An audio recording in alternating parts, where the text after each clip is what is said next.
love grow to build a new tomorrow. You've got a new album, and as a matter of fact, it's being released on February 4th. Is that correct? Yeah. It is February 4th here already. Hey, cool. I get to have a double release day in my... Exactly. Yeah. What do you got planned for the day? Anything exciting? Yeah, tomorrow we're going to do an in-store at a record store I love called the Electric Fetus. So do a little performance there and celebrate with some fans. Cool. And when you perform, are you doing it solo or do you have somebody playing with you? I'll play solo at this one. Very good. So just give me a little, to start off, the album is called Real Heart, rather. Give me a little backstory about why this record is coming out and kind of what it is to you. Well, I've been working on it for about 4 years. It's an acoustic based record, and it's coming out on Loose Groove Records, right? Which is Stone Gossard's label from Pearl Jam. Yep. And Stone and Regan Hagar produced the record, which was fun. I didn't know at first. I just amassed a bunch of songs over the last 4 years, just kind of like a bunch of acoustic guitar solo songs and some piano songs, and then I sent them to Stone, and he helped me whittle it down to 10. And then we got some musicians in. At first I thought maybe it would just take the acoustic guitar out and make it sort of like an electronic record or something.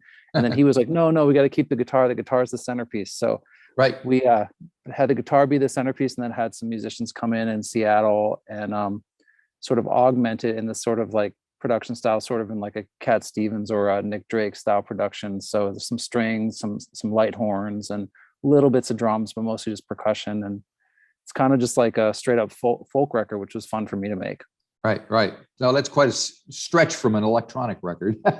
Yeah, exactly. I was kind of like, maybe it'll be like a Kraftwerk record or something. And he's like, he goes, I'm not hearing that. I'm hearing the guitar. So. Yeah, they definitely didn't come to mind as I listened to it, but there you go. You never know. And so you and Stone are also in another band called Painted Shield. Is that right? So what is the relation? How do you guys hook together? How far back do you go? We started doing music together in like 2014. So it's been I guess it's been 8 years now. We made a single together back then, which is more like a straightforward rock song. And then about 3 years ago, we started working together on more songs, and it really clicked. And then he was like, let's start a band rather than just do some, just some one-off things. He's like, Matt Chamberlain is this great drummer that was he was actually in Pearl Jam for a little bit. Right. But he's played with definitely everybody. Know the name. Yeah, I've seen him on everything. Yeah. Bob Dylan. And I'm always like, what are you doing this week? He's like, Lana Del Rey, Lord, Stevie Nicks. I'm like, okay, well, he's recording with everybody. So Matt Chamberlain joined the band, and then this woman, well, it's a non-binary person, Brittany Davis, joined the band they play keyboards and piano and sing with me. So we started the band Painted Shield, and then we're putting out our second record April 22nd. Our first record came out last year, and so we've been working really hard on this. Yeah. It's way more electronic and electric. Oh, okay, more Kraftwerky. Yeah, more Kraftwerky. Kind of just everything. It's way more bombastic. So it's kind of cool to have this Real Heart be such a folk record, and then Painted Shield is just like very bombastic. Right, and so it sounds like you've been very busy. Is this because of the pandemic and all that stuff that you've had more time to lock down and lock into making music instead of touring? Yeah, for sure. Like Pearl Jam was about to go out on the Gigaton tour, and then I had a bunch of stuff planned, and then it all got canceled. So, for the last couple of years, we've been just working a lot, and it's been actually really cool to have something fun to work on during this time. So that was definitely part of it. Cool. So take me into the making of Real Heart. How do you guys work together? Were you working together, separately, trading files in a studio? These days, you never know.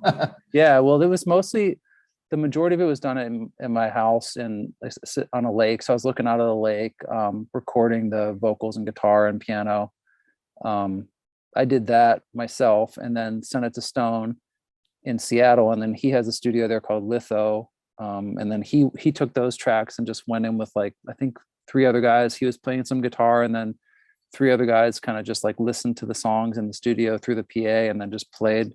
And I wasn't there, which was cool because they could just I just imagine they could just be really open about what they were thinking and just try stuff, and Right. without me being like, freaky, there's a flute, you're playing a flute, what are you doing? So they could send it to me then and be like, I know there's a flute on this, but just listen to it. And I could listen to it in my house and be like, hey, I like the flute sounds cool. So that's kind of how we did that, back and forth a little bit.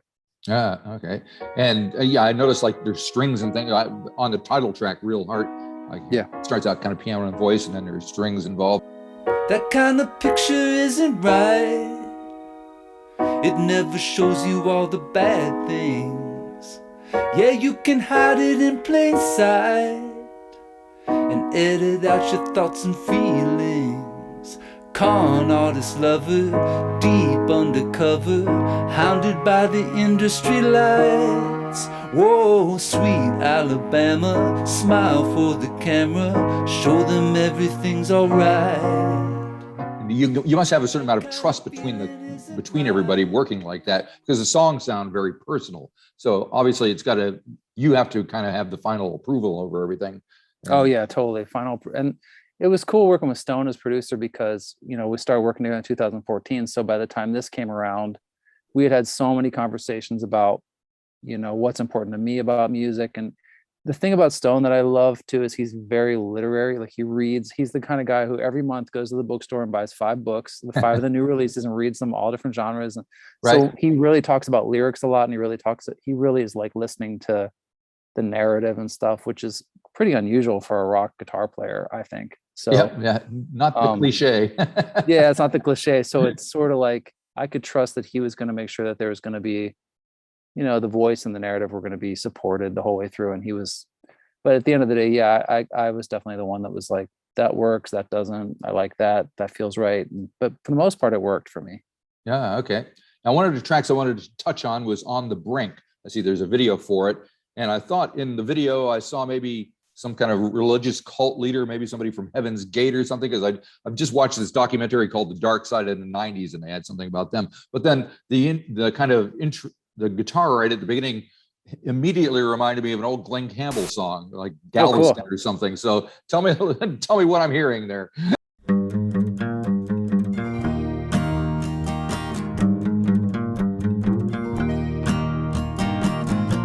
By the time I saw the writing, I was halfway in the tank, watching as your Bentley headed to the bank. But you never got there, did you? Somewhere you got lost, living like a vampire comes at quite a cost. Where are you now? Where is your swag?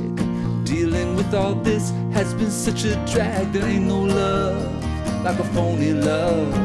There ain't no lie like a holy lie. Yeah, it's just a song about, it originally started, I've been writing it for years. That song's kind of been tossing around. It was sort of started by a lot of the people I met in the music business, like the producers that would come in and be like, right, I love you.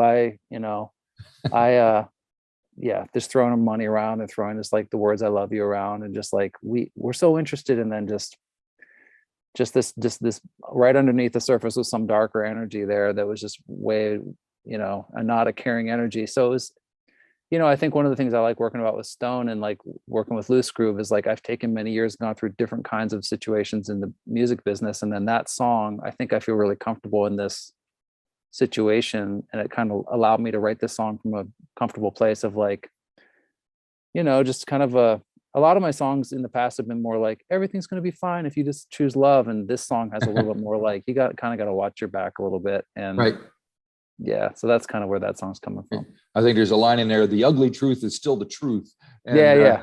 And I like that because everybody has their own truth these days, it seems like. It's kind of, it's like, you got to be real. Yeah. Anyway. That's definitely in there too.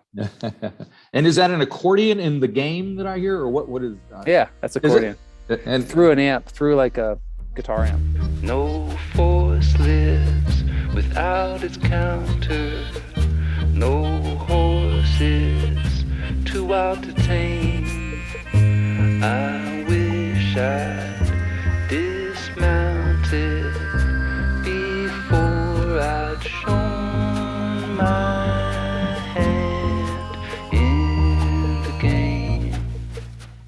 that was one that really transformed in the studio. That was it was an acoustic fingerstyle guitar that had a totally different rhythm to it. Uh-huh. And the guys were like, let's try something totally different. So we just took the guitar completely out, and then they put the bass and the accordion in and started swinging it like in a more like jazz kind of way. And it's a kind of just like a poem over top of the that's not really like a narrative song for me. It's more like a poetic song. So it kind of worked for me to have all these different kind of sonic instruments come in. It's like, it felt like a departure for me. I've never recorded anything that sort of sounds like in that genre to me. So like, that was pretty fun to hear it. Okay. Now, another track I wanted to touch on, it seems extremely kind of personal, is The Demon. We're talking about voices inside your head and stuff. And I don't know if you feel comfortable going in there and talking about that, but yeah, you tell me if the other voice is talking up inside my head. It remembers nothing from the books I've read. It tells me that I'm worthless. It tells me love is cheap. Ooh, it sounds like parents fighting when I'm trying to sleep. Yeah, that was a cool one. I mean, that one. So that song was inspired by an actual dream. Like it's a bunch of years ago. I was doing, maybe 3 years ago, I was doing dream therapy, and because I had this crazy dream about this demon, and the chorus is just taken right out of the dream, which is like this demon showed up with like this. He had these long horsehair fingers, and his eyes were peppercorns. crikey. And I was like, man, it was so upsetting. Like, That's so not good. So then I just kind of took that, and I was like, well, would there be anything in there that could make a song? Because songs are cool because you need them to be, for me to like connect, it has to be kind of personal, but it also is like has to be symbolic. So I was like, yeah, I think there might be enough in there to like open that out into a song. So I've been sort of playing with that for a while, and it sort of took its shape for this record in a way that felt good to me. And then the instrumentation behind it with like, there's some freaky keyboard stuff that I really like in there. So yeah, just a lot of just a mental health song, working on mental health. Gotcha. I don't think I've ever spoken to anybody who's mentioned that they had dream therapy. What's involved with that? Yeah, so you go through the dream like sometimes. So this guy I worked with, it's Jungian dream therapy, and you'd write down, like every day I'd write down my dream in the morning. Right. And then the more I would write it down, the more I'd remember Sure. like the next day. And then after like 2 weeks, I'd pick out the one that really hit me the hardest. Right. And then we would like work through some symbolism, and it was sort of the theory of like everyone in the dream is you. It's that kind of idea. So like everybody you interacted with in your dream is part of your psyche. And the place really matters, because there's all these different theories of like the place would be really important to like what it represents, and then the work that's being done in there. It's like it's your body. This guy thought it was your psyche trying to tell you things through symbols that words weren't enough. So it's kind of in the same world as music. I mean, music does the same kind of thing, which is you can communicate so much that way. Sounds pretty interesting, actually. Yeah, it was fun. I mean, I don't know. And then the idea would be, so for that dream, the blank pages, I talk about being by a mailbox, and there's all these blank pages in the mailbox. So that would be starting fresh. You can choose to go with the demon, or you can choose to write your new chapters. So then after you do the dream therapy, he would be like, you should buy a stack of white papers and put them where you can see them, because then it like integrates into your life. So like I bought a stack of white paper and put it in my office. So like, right. So then you do that idea of like bringing the subconscious into the conscious world, and then that can hopefully help. Right. Then your subconscious can move on to the next problem to work on. And there always will be another one. Yeah. That's a fact. Jeez. Well, like I say, it sounds pretty fascinating. Now, the other thing, I think I read somewhere where when you were approaching making this record, since you were kind of locked down and you had time, you were messing around with all sorts of different tunings and things on your guitar. And I'm just wondering, in general terms, how has the situation that you find yourself and a lot of musicians in changing the way you think about making your music? Yeah, well, that was the first one. My guitars are tuned crazy around the house, which was pretty cool because usually I just Right. have to. So I was open to that. So because I just think it takes kind of months to really get inside of a different tuning. So that was nice. But also I just think the just having the world of live music go away on a dime like that really was like, oh, okay, this can just, that can just go away. So what do you have when that goes away? Well, for me, I still have playing around the house and playing music at home. And then also the recording capabilities are just still here. So I think it just really focused me more on the world of like, I just started playing music around the house again without thinking of being on the stage. And that was kind of a cool shift because I'm always thinking when I'm writing, I'm always like, how's this going to translate to me being in front of people? Yep. And then I just kind of was like, I'm going to try writing something really intricate on the guitar that I don't even know if I could play in front of people, stuff like that. So it shifted. That's or interesting. Something quieter, like just something that might not really. And definitely like I'm like, how am I going to play this stuff live? Because there's weird tuning. So like even at this in-store I'm doing tomorrow, I'm like, am I going to bring another guitar for the one song that's tuned crazy? So like, right. Yeah. I think Joni Mitchell's been doing that for years, hasn't she? With the weird things. I always think of her. And I always think of that one guy, Mike Doughty from Soul Coughing. I did a tour with him, and all his tunings were all different. So he had a electronic, like a synthesizer guitar, and you would just touch a button, and it would like tune it to different tunings, but it sounded crazy and like electronic. But he's like, well, there's 20 tunings in here, and it's a lot easier to just have this electronic synthesizer guitar rather than deal with it. So right. So, and apart from your own gigs, do you go out to see other bands and artists a lot? And if so, have you missed that over the year or so? Yeah, I mean, I haven't seen anything in a couple years now, but yeah, I like to go see like my favorite bands like the Bad Plus, like a jazz band. I don't know if you've heard of them, but they come from Minneapolis all the time, and the Bad Plus would do like this sort of residency in New York, and then and so I would go out and see that. But then this last couple of years, I haven't seen the residency stuff like that. Like, it's been weird for sure. And do you feel it's opening up? I mean, here in New Zealand, we've been pretty lucky and dealt with the nuts and bolts of the virus quite well. Only a handful of people compared to the rest of the world have actually died from it. But everything's closed down, and right now, like, technically they can open up, but nobody wants to go out. They're just afraid to go out. So yeah, that's how it is here. I mean, I did a show, like I did like 5 shows, and it was about a fifth of the crowd came. Like if I would normally play a show to, I don't know, 500 or something, it would be like 100 people. And so that's hard because then you don't get guarantees anymore. The bars or the venues are just like, well, we'll just see who shows up and we'll split and it's like really hard to plan for a tour like that because you might go and nobody comes, and then so it's weird. Yes, I had the same thing happen last weekend. There was supposed to be a big festival with like 50 acts in the street here in the main, and they canceled it at the last minute. And then 2 of the acts played at a little club that's fairly cool, and they kept the seating down to 50, and it had to be, and they didn't even sell that out. Right. And then I always think like, I'm like, do people just not like the music? But I have to remember, like, no, it's not about the music. It's about sadly, no. Yeah. And then it was weird. And then the other thing that kept happening is like, I played in California last, I don't know, 2 weeks ago, I did a couple shows, 3 shows, and they have a mask mandate. So you have like the vaccine and stuff. So, but I would look out, and half people weren't wearing their masks. So I was like, what are you doing? Like, they're all yelling at me, like cheering. And I'm like, if I get COVID, I can't do the next show. So like, why?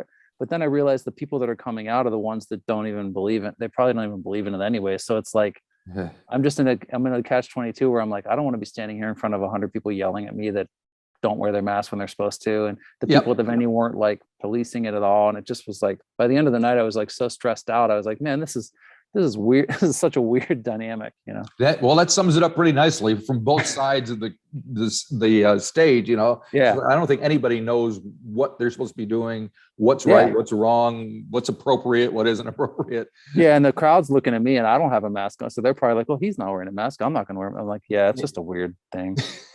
Well, hopefully it'll straighten itself out somehow. I don't know, because you say, you got the Painted Shield record coming out. When is that now? So April 22nd, that record comes out. We just had our first single come out. It's on Spotify this week from the new record. And good. And so it's called Dead Man's Dream. The single's called Dead Man's Dream. The album's called Painted Shield 2. And then hopefully next fall, we're going to be doing some touring with that band, which will be really fun. So like, that'll be a lot of fun too. Okay, I'll have to check it out. Yeah. What can you tell me about the song or the making of it?